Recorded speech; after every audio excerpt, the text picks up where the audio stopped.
ಎಲ್ಲರಿಗೂ praise the Lord. Praise the Lord. ನಿದ್ದೆ ಮಾಡ್ತಾ ಇದ್ದಾರೆ ಅನ್ಕೊಂತ ಇದ್ದೀನಿ ಎಲ್ಲರೂ.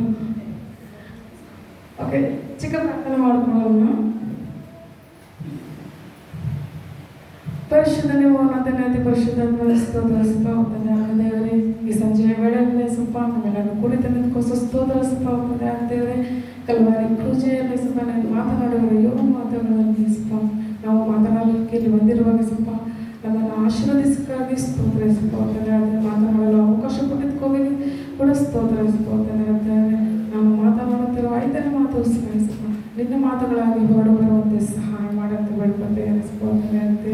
ನಿನ್ನ ಮಾತುಗಳು ಮಾತ್ರ ಹೊರಡುವಂತೆ ಸಹಾಯ ಮಾಡ, ನಿನ್ನ ಚಿತ್ರದ ಪ್ರಕಾರ ನಡೆಯುವಂತೆ ಸಹಾಯ ಮಾಡಂತ ಬೇಡ್ಕೊಳ್ತಾ ಚಿಕ್ಕ ಪ್ರಾರ್ಥನೆ ಬೆಳೆಯುವಂತಿದ್ದೇವೆ.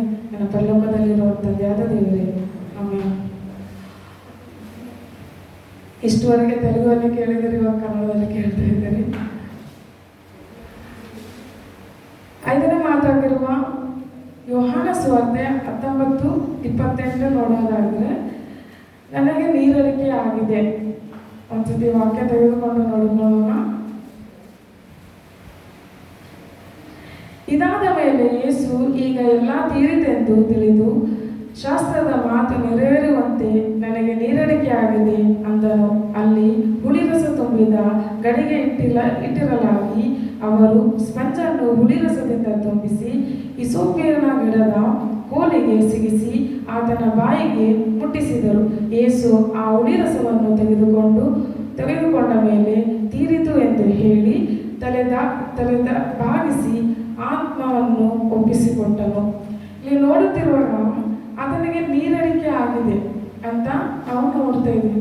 ಶರೀರದಲ್ಲಿ ಆತನಷ್ಟು ಘೋರವಾದ ಪರಿಸ್ಥಿತಿಯಲ್ಲಿ ಇದ್ರೂ ಆ ಪರಿಸ್ಥಿತಿ ನಾವು ಊಹಿಸ್ಕೊಳಕ್ಕಾಗಲ್ಲ. ನಾವು ನೋಡುತ್ತಾ ಇರುವಾಗಲೇ ಅದು ಏನಂತಾರ ಊಹಿಸಿಕೊಳ್ಳಲು ಆಗೋದಿಲ್ಲ. ಆ ಪರಿಸ್ಥಿತಿಯಲ್ಲಿ ನಾವಿದ್ರೆ ನಾವು ಇದು ತಡ್ಕೊಳಕ್ಕಾಗ್ತಾ ಇದ್ದಿಲ್ಲ.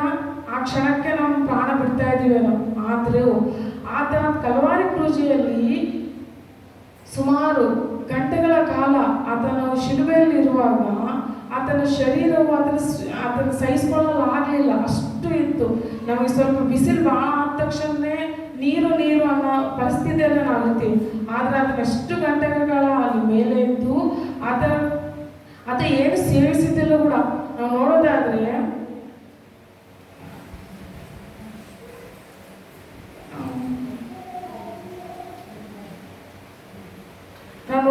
ಗೆಚ್ಚೇನ ತೋಟದಲ್ಲಿ ರಕ್ತವನ್ನು ಬೆರೆದಿರುವ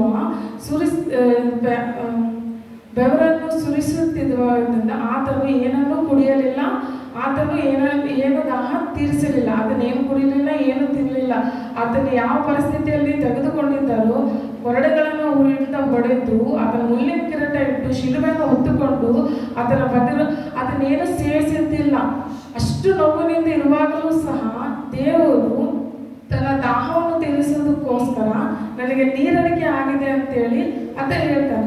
ದೇವರು ಪ್ರತ್ಯೇಕವಾಗಿ ಯಾಕೆ ನೀರಡಿಕೆ ಆಗಿದೆ ಅಂದರೆ ಶರೀರದ ಭಾವದಿಂದ ಅದು ನೀರಡಿಕೆ ಆಗಿದೆ ಅಂತ ಹೇಳಿದಾನ ಅಲ್ಲ. ನಾವು ಇದರಲ್ಲಿ 4 ವಿಧವಾಗಿ ನಾವು ನೋಡ್ತೀವಿ. ಅದನ್ನು ಯಾಕೆ ನೀರಡಿಕೆ ಆಗಿದೆ ಅಂತ ಹೇಳಿದಾದ್ರೆ, ಮೊದಲನೇದಾಗಿ ದೈಹಿಕ ದಾಹ. ನಮ್ಮ ದೈಹಿಕದ ಎಷ್ಟೊಂದು ದೈಹಿಕ ದಾಹಗಳು ನಾವು ನೋಡ್ತೀವಿ. ಯಾಕಂದ್ರೆ ಬೇರೆ ಬೇರೆ ವಿಷಯದಲ್ಲಿ ದಾಹಗಳು ಉಂಟು ನಮಗೆ. ಆದರೆ ದೈಹಿಕ ದಾಹದಲ್ಲಿ ಆತನು ಶರೀರ ದಾಹವನ್ನು ಧರಿಸಿಕೊಂಡು ಭೂಲೋಕಕ್ಕೆ ಬಂದ, ನಮಗೋಸ್ಕರ ಬಂದ. ಅದೇ ರೀತಿ ನರರೂಪವನ್ನು ಎತ್ತಿ ಆತನು ಬಂದಿರುವಾಗ ನಾವು ಯಾವ ರೀತಿ ಆತನನ್ನು ತೃಪ್ತಿಪಡಿಸ್ತಾ ಇದ್ವಿ. ನಮ್ಮ ದಾಹವೇನಾಗಿರ್ಬೇಕು, ಆತನನ್ನು ತೃಪ್ತಿಪಡಿಸೋದಾಗಿರ್ಬೇಕು. ಶರೀರದಿಂದ ನಾವು ತೃಪ್ತಿಪಡಿಸೋದಲ್ಲ, ಆತನ ಆತ್ಮದಿಂದ ನಾವು ತೃಪ್ತಿಪಡಿಸುವವರಾಗಿರ್ಬೇಕು.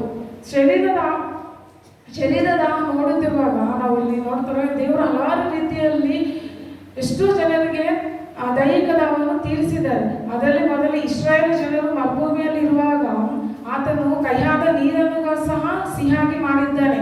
ಅದೇ ರೀತಿಯಲ್ಲಿ ಸಂಸೋನನ ಅನ್ಯ ದೇಶಕ್ಕೆ ಹೋಗಿರುತ್ತಿರುವಾಗ ಅಲ್ಲಿ ಕೂಡ ದೇವರು ಏನ್ ಮಾಡಿದ, ಒರಳಿ ಬಂಡೆಯಲ್ಲಿ ನೀರು ಉಕ್ಕಿಸಿದ ನೀರು ಕೊಟ್ಟಿದ್ದಾನಂತೆ ದೇವರು. ಅದೇ ರೀತಿಯಲ್ಲಿ ನಾವು ನೋಡುವ ಹಗರಾಳನಲ್ಲೂ ಸಹ ಆಕೆಯು ಕೂಡ ಆಕೆಗೂ ಸಹ ನೀರಡಿಕೆ ಆಗುತ್ತಿರುವಾಗ ಅಲ್ಲಿ ಕೂಡ ದೇವರು ಏನು ಮಾಡಿದ್ರು, ನೀರನ್ನು ಒದಗಿಸಿಕೊಟ್ಟಿದ್ದಾರೆ. ದೇವರು ಎಷ್ಟೊಂದು ರೀತಿಯಲ್ಲಿ ದೈಹಿಕವಾಗಿ ನೀರನ್ನು ಒದಗಿಸಿಕೊಟ್ಟಿದ್ದಾರೆ. ನೀರಡಿಕೆ ಆಗಿದ್ದಾಗೆಲ್ಲ ನೀರನ್ನು ಒದಗಿಸಿರುವಾಗ ನಾವು ಆತನಿಗೋಸ್ಕರ ಸ್ಥಿರವಾಗಿ ನಿಂತಿದ್ದೀವಾ? ದೈಹಿಕವಾಗಿ ನಾನು ಕೇಳ್ತೇನೆ, ದೈಹಿಕವಾಗಿ ನಾವು ಅದರಲ್ಲಿ ಸ್ಥಿರವಾಗಿ ನಿಂತಿದ್ದೀವ? ಇಲ್ಲ. ಕೆಲವು ಸಮಯದಲ್ಲಿ ದೈಹಿಕವಾಗಿ ನಿಂತಿರೋದು, ಕೆಲವು ಸಮಯ ನಾವು ಕುಗ್ಗಿ ಹೋಗಿರುವಾಗ ನಾವು ದೈಹಿಕವಾಗಿ ನಿಂತಿಲ್ಲ, ಆ ದಾಹವನ್ನು ಕೂಡ ತೋರಿಸಲ್ಲ. ನಮ್ಮ ಕೆಲಸ ಮುಗೀತು ಅಂತೇಳಿ ಮುಗಿಸ್ಬಿಡ್ತೀವಿ. ಬಟ್ ನೆಕ್ಸ್ಟ್ ಡೇ ಅದು ಕಂಟಿನ್ಯೂ ಮಾಡೋದು ಆಗಲ್ಲ. ನಮ್ಮ ಕೆಲಸ ಮುಗೀತು, ನಾವು ಹೋಗ್ಬಿಡ್ತೀವಿ ಅನ್ನೋ ಇರಬಾರ್ದು. ಆತನು ಯಾವ ರೀತಿ ನಮ್ಮ ಜೀವನದಲ್ಲಿ ಎಷ್ಟು ಕಷ್ಟವನ್ನು ಅನುಭವಿಸಿ ನಮಗೋಸ್ಕರ ತನ್ನ ಪ್ರಾಣ ಬಿಟ್ಟಿರುವಾಗ ನಾವು ಆತನಿಗೋಸ್ಕರ ಸ್ಥಿರವಾಗಿ ನಿಲ್ಲಬೇಕು. ದೈಹಿಕವಾಗಿ, ಮಾನಸಿಕವಾಗಿ, ಯಾವುದೇ ರೀತಿಯಲ್ಲಿ ನಾವು ಸ್ಥಿರವಾಗಿ ನಿಂತುಕೊಳ್ಳುವುದಕ್ಕೆ ಪ್ರಯತ್ನ ಮಾಡಲೇಬೇಕು. ಯಾಕಂದ್ರೆ ಆತನಿಗೋಸ್ಕರ ಕೊಟ್ಟಿರುವಾಗ ನಾವು ಆತನಿಗೋಸ್ಕರ ಏನಾದರೂ ಮಾಡಬೇಕಲ್ಲ. ನಮಗೆ ಕ್ವಶನ್ ಹಾಕೋಬೇಕು, ನಾವು ಸರಿಯಾಗಿದ್ದೀವಾ ಇಲ್ಲ ಅಂತ. ನಾವು ಎರಡನೇದಾಗಿ ನೋಡುತ್ತಿರುವಾಗ ಸತ್ಯವೇದದ ವಾಕ್ಯಗಳ ಮೇಲೆ ದಾಹ. ಎಷ್ಟರ ಮಟ್ಟಿಗೆ ನಾವು ಸತ್ಯವೇದವನ್ನು ಹಿಡಿದುಕೊಂಡು ಆತನಿಗೋಸ್ಕರ ನಾವು ಪ್ರಚಾರ ಮಾಡ್ತೀವಿ, ಆತನಿಗೋಸ್ಕರ ನಾವು ಹೋಗಿ ಸುವಾರ್ತೆಯನ್ನು ಸಾರಿದೀವಿ, ವಾಕ್ಯದ ಪರವಾಗಿ ನಾವು ನಿಂತಿದ್ದೀವ? ಒಂದು ಕ್ವಶನ್ ನಾವು ಹಾಕೋಬೇಕಾಗುತ್ತೆ. ಯಾಕಂದ್ರೆ ಈಗಿನ ಕಾಲದಲ್ಲಿ ಬಿಸಿ ಸ್ಟಡಿಗಳಲ್ಲಿ ನಾವು ನೋಡೋದಾದ್ರೆ ಭಾರಿ ಕಷ್ಟ ಸಮಯ. ಯಾಕಂದ್ರೆ ಬೈಬಲನ್ನು ಇಟ್ಟುಕೊಂಡು ಅದೇ ಕೆಲಸಕ್ಕೆ ಧ್ಯಾನ ಮಾಡಿ ಸತ್ಯವೇದದ ಪ್ರಕಾರ ನಡೆದುಕೊಂಡು ಹೋಗುವುದಕ್ಕೆ ಪ್ರಯತ್ನ ಮಾಡಿದ್ರು ಅದು ಇಂಚು ಕಷ್ಟನೇ.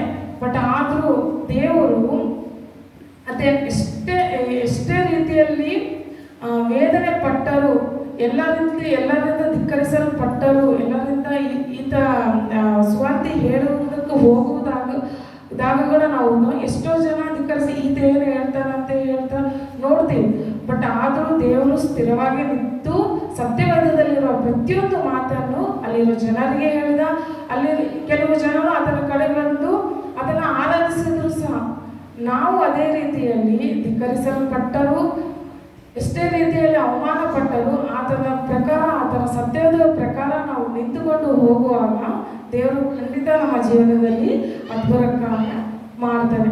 ಅದೇ ರೀತಿಯಲ್ಲಿ ನಾವು ನೋಡುತ್ತಿರುವಾಗ ಮೂರನೇದಾಗಿ ನಾವು ಆತ್ಮದಾಹದಲ್ಲಿ ನೋಡುತ್ತಿರುವಾಗ ಆತನು ಯೆಶಾಯ 53:11 ನೋಡುವ ತನ್ನ ಆತ್ಮವು ಅನುಭವಿಸಿದ ಶ್ರಮೆಯ ಫಲವನ್ನು ಕಂಡು ತೃಪ್ತನಾದನು. ಯಾಕಂದ್ರೆ ನೋಡಿ ಇಲ್ಲಿ ಯಾಕಂದ್ರೆ ಆತ್ಮದಾಹ ತೃಪ್ತನಾದನು. ಯಾಕಂದ್ರೆ ಆತನು ಅನ್ಕೊಂಡಿರುವ ಎಲ್ಲ ರೀತಿಯಲ್ಲಿ ಅದನ್ನು ನೋಡಿದ. ಯಾಕಂದ್ರೆ ಎಷ್ಟೋ ಜನರು ರಕ್ಷಣೆ ಹೊಂದರು, ನಮ್ಮ ಪಾಪಗಳನ್ನು ಹೊತ್ತಿಕೊಂಡು ಕಲ್ವಾರಿ ಕ್ರೂಜೆ ಮೇಲೆ ಆತನು ಕ್ರೂಜೆ ಆಗಿರುವಾಗ ಅದನಿಗೊಂದು ಆತ್ಮ ತೃಪ್ತಿ ಇತ್ತು. ಯಾಕಂದ್ರೆ ನಮ್ಮ ಪಾಪಗಳಿಗೋಸ್ಕರ ಆತನ ಕಲ್ವಾರಿ ಕ್ರೂಜೆಯಲ್ಲಿ ಇರುವಾಗ ಅದು ಒಂದು ಮಾತು ಹೇಳ್ತಾರೆ. ಯೆಶಾಯ 53:12 ನಾವು ನೋಡುತ್ತೇವೆ, ನಮ್ಮ ದ್ರೋಹಗಳಿಂದ ತನ್ನನ್ನು ಎಣಿಸಿಕೊಂಡು ಬಹುಜನರ ದ್ರೋಹಗಳ ಪಾಪವನ್ನು ದೃಷ್ಟಿಸುವ ಯೇಸು ನಮಗಾಗಿ ದಾಹಗೊಂಡಿದ್ದನ್ನು ಗ್ರಹಿಸಿದನು. ನೋಡ್ರಿ, ನಮ್ಮ ದ್ರೋಹಗಳನ್ನೆಲ್ಲ ಆತನನ್ನು ಒತ್ತಿಕೊಂಡು ಆತನು ದಾಹಗೊಂಡನಂತೆ. ಆತನ ದಾಹಗೊಂಡಿದ್ದು ತೀರಿತು. ಯಾಕಂದ್ರೆ ಅದು ಎಷ್ಟೊಂದು ಪ್ರೀತಿಯನ್ನಿಟ್ಟು ತನ್ನ ತಂದೆ ತನ್ನ ಮಗನನ್ನು ಕಳಿಸಿಕೊಂಡಿರುವಾಗ ಆತನ ತಂದೆ ಯಾವುದಂತ ಅನ್ಕೊಂಡು ಕಳಿಸಿದನ ಅದನ್ನ ತೃಪ್ತಿ ಆಯ್ತು, ಅದರ ದಾಹ ತೀರಿತು. ಅದನ್ನು ನಮಗೆ ಕೇಳ್ತಾ ಇದ್ದಾನೆ, ನಮ್ಮ ಆತ್ಮದಾಹವನ್ನು ನಾವು ಯಾವಾಗ ಕೊಡ್ತೀವಿ? ಏವರು ಕರೀಕತೆ ನಾನು ಭಾವಗಳೇ ಮಹಾಭಂಗನೇ ನಿನ್ನ ಆತ್ಮವನ್ನು ನನ್ನ ಕೈಯಲ್ಲಿ ಒಪ್ಪಿಸ್ಕೊಡು ಅಂತೇವೆ. ಎಷ್ಟರ ಮಟ್ಟಿಗೆ ನಾವು ನಮ್ಮ ಆತ್ಮವನ್ನು ಆತನಿಗೆ ಒಪ್ಪಿಸ್ಕೊಟ್ಟಿದ್ದೇವೆ ಅಂತ ಕ್ವಶನ್ ಮಾಡ್ಕೊಳ್ಬೇಕಾಗುತ್ತೆ. ನಾವು ಅನ್ಕೋತೀವಿ, ನಾವು ದೇವರೇ, ನಾವು ಎಲ್ಲ ನಮ್ಮ ಪಾಪಗಳು ಶಾಪಗಳು ನೀನೆಲ್ಲ ತೊಳೆದು ಬಿಟ್ಟಿದೆಯಪ್ಪ, ನಾವು ಪಾಪದಿಂದ ವಿಮುಕ್ತನಾಗ್ಬಿಟ್ಟಿನಿ ಅಂತ ನಾವು ಅನ್ಕೋತಿದ್ದೀವಿ. ಬಟ್ ನಾವು ಯಾವಾಗ ಪಶ್ಚಾತ್ತಾಪ ಪಟ್ಟು ಆತನ ಮುಂದೆ ಮೊಣಕಾಲನ್ನು ಊರತನಿಗೆ ಸಮರ್ಪಿಸುತ್ತೀವೋ ಅವಾಗ ನಮ್ಮ ಪಾಪಗಳು ನಿಜವಾಗಲೂ ತೊಳೆಯಲ್ಪಟ್ಟಿದೆನಾ, ನಿಜವಾಗಲೂ ನಮ್ಮ ಜೀವನದಲ್ಲಿ ಕಾರ್ಯವಾಗಿದೆನಾ ಅಂತೇಳಿ ನಾವು ಕ್ವಶನ್ ಮಾಡ್ಕೊಳಕ್ಕಾಗುತ್ತೆ. ಯಾಕಂದ್ರೆ ಕ್ರಿಶ್ಚಿಯನ್ ಅಂತ ಹೇಳಿದ ತಕ್ಷಣ ನಾವು ಕ್ರಿಶ್ಚಿಯನ್ಸು ನಮ್ಮ ಪಾಪಗಳೆಲ್ಲ ತೊಳೆಯಲ್ಪಟ್ಟಿದೆ ಅಂತ ಹೇಳೋಕ್ಕಾಗಲ್ಲ. ಬಟ್ ನಾವು ನಿಜವಾಗಿ ತನ್ನ ಆತ್ಮದಲ್ಲಿ ದಾಹಗೊಂಡಿದ್ದೀವಾ ಅಂತೇಳಿ ನಾವು ತೀರ್ಮಾನ ಮಾಡ್ಕೊಳ್ಬೇಕಾಗುತ್ತೆ. ನಾವು ಅದೇ ರೀತಿಯಲ್ಲಿ ನೋಡುತ್ತಿರುವಾಗ ನಾವು ಆತನನ್ನು ಆರಿಸ್ಕೊಂಡು ಬಂದಿಲ್ಲ. ಓಕೆ, ನಾನು ಕ್ರಿಶ್ಚಿಯನ್ ಆಗ್ಬಿಟ್ಟಿನಿ, ಕ್ರಿಶ್ಚಿಯನ್ ನಾನಂತ ಹೇಳೋದನ್ನ ಆತನ ನಾನು ದೇವ್ರು ನಂಬ್ಕೊಂಡಿದ್ದೀನಲ್ಲ. ಆತನು ನಮ್ಮನ್ನು ಆರಿಸಿಕೊಂಡಿದ್ದಾನೆ, ಅದಕ್ಕಾಗಿ ನಾವು ಇಲ್ಲಿದ್ದೀವಿ. ಆತನು ನಮ್ಮನ್ನು ಆರಿಸಿಕೊಂಡು ನಮ್ಮ ಪಾಪ ಶಾಪಗಳನ್ನೆಲ್ಲ ಆತನು ತನ್ನ ಮೇಲೆ ಹೊತ್ತುಕೊಂಡು ತನ್ನ ಮೇಲೆ ನಾವು ಭಾರ ಹಾಕಿದ್ವಿ. ಅದಕ್ಕಾಗಿ ನಮ್ಮ ಪಾಪಗಳಿಗೋಸ್ಕರ ಆತನು ಕಲ್ವಾರಿ ಕ್ರೂಜೆಯಲ್ಲಿ ಹಾಕಲ್ಪಟ್ಟಿದ್ದಾನೆ. ನಾವು ಇನ್ನೊಂದು ನಾಲ್ಕನೇ ವಿಧವಾಗಿ ನೋಡೋದಾದ್ರೆ ದೈವಿಕ ದಾಹ. ನಾವು ಇಷ್ಟುವರೆಗೆ ನಾವು ಮೂರು ವಿಧಗಳಲ್ಲಿ ಕೇಳಿರುವಾಗ ನಮ್ಮಲ್ಲಿ ಒಂದು ಕ್ವಶನ್ ಬಂದಿರಬೇಕು. ಓಕೆ, ನಾವು ನಿಜವಾಗ್ಲೂ ದೇವರಲ್ಲಿ ಇದ್ದೀವ್ಯಾ? ನಾವು ನಿಜವಾಗ್ಲೂ ದೇವರಲ್ಲಿ ನಾವು ದಾಹಗೊಂಡಿದ್ದೀವ್ಯಾ ಅಂತೇಳಿ ಒಂದು ಕ್ವಶನ್. ಇಷ್ಟುವರೆಗೆ ಕೇಳಿದ ಪ್ರಕಾರ ನಮಗೊಂದಾದ್ರೂ ಸ್ವಲ್ಪ ಮನದಾಳದಲ್ಲಿ ಹೌದು, ನಾವು ಎಷ್ಟು ಮಟ್ಟಿಗೆ ದೇವರು ನಮಗೋಸ್ಕರ ಎಷ್ಟು ಉಪಕಾರ ಮಾಡಿರುವಾಗ ನಾವು ದೇವರಿಗೆ ತನ್ನ ಏನು ಕೇಳುತ್ತಿದ್ದಾನೋ ಅದನ್ನ ನಾವು ಕೊಡೋದ್ರಲ್ಲಿ ತಪ್ಪೇನಿಲ್ಲಲ್ಲ. ಅದೇನು ಕೇಳ್ತಿದ್ದಾರೆ? ನಮ್ಮ ಹೃದಯ ಕೇಳುತ್ತಿದ್ದಾನೆ. ನಮ್ಮ ಹೃದಯವನ್ನು ಆತನಿಗೆ ಒಪ್ಪಿಸಿಕೊಡುವಾಗ ಆತನ ಸಮಸ್ತವು ಅನುಗ್ರಹಿಸುವ ದೇವರಾಗಿದ್ದಾರೆ. ಸಮಸ್ತವು ನಮಗೆ ಏನು ಬೇಕೋ ಅದನ್ನೇಳ್ತಾರೆ. ಅದೇನಂತ ನನ್ನನ್ನು ಮೊದಲನೇದಾಗಿ ಇಟ್ಟಿದ್ದಾದ್ರೆ ಮುಖ್ಯದ್ದೆಲ್ಲ ನಿನಗೆ ಏನೇನು ಬೇಕು ನಿನ್ನ ಹಿಂದುಗಡೆ ಬರುತ್ತೆ. ನಾವು ವಸ್ತುಗಳಿಂದ ಹಿಂದೆಗಡೆ ಹೋಗ್ಬಾರ್ದು, ವಸ್ತು ನಮ್ಮಿಂದ ಹಿಂದೆಗಡೆ ಬರಬೇಕು. ಆ ರೀತಿ ಆಗ್ಬೇಕಾದ್ರೆ ನಾವು ಮೊದಲನೇದಾಗಿ ದೇವರಲ್ಲಿ ದಾಹಗೊಂಡಿರೋ ಆಗಿರ್ಬೇಕು. 4 ವಿಷಯಗಳಲ್ಲಿ ನಾವು ನೋಡೋದಾದ್ರೆ ದೈಹಿಕ ದಾಹ ನೋಡ್ತೀವಿ, ಸತ್ಯವಾದ ಮೇಲೆ ದಾಹ ನೋಡ್ತೀವಿ, ಆತ್ಮದಾಹವನ್ನು ನೋಡ್ತೀವಿ, 4ನೇ ವಿಧವಾಗಿ ದೈವಿಕ ದಾಹವನ್ನು ನೋಡ್ತೀವಿ. ಇವು 4 ನಮ್ಮ ಜೀವನದಲ್ಲಿ ಆತನ ಮೇಲೆ ದಾಹಗೊಂಡು ಆತನ ಪ್ರಕಾರ ಭಯಭಕ್ತಿ ಉಳ್ಳವರಾಗಿ ನಾವು ಇರುವಾಗ ಆತನು ಸಮಸ್ತವೂ ಅನುಗ್ರಹಿಸುವ ದೇವರಾಗಿದ್ದಾರೆ. ಈ ವಾಕ್ಯವನ್ನು ದೇವರು ಆಶೀರ್ವಾದಿಸಲಿ. ನನಗೆ ಅವಕಾಶ ಕೊಟ್ಟಿರುವ ನೀರಕ್ಕಗೆ ಮತ್ತು ಜ್ಞಾನನಿಗೆ ನಾನು ಕೃತಜ್ಞತೆಗಳನ್ನು ತಿಳಿಸ್ತಾ, ಏನಾದರೂ ತಪ್ಪುಗಳಿದ್ರೆ ಕ್ಷಮಿಸಿ.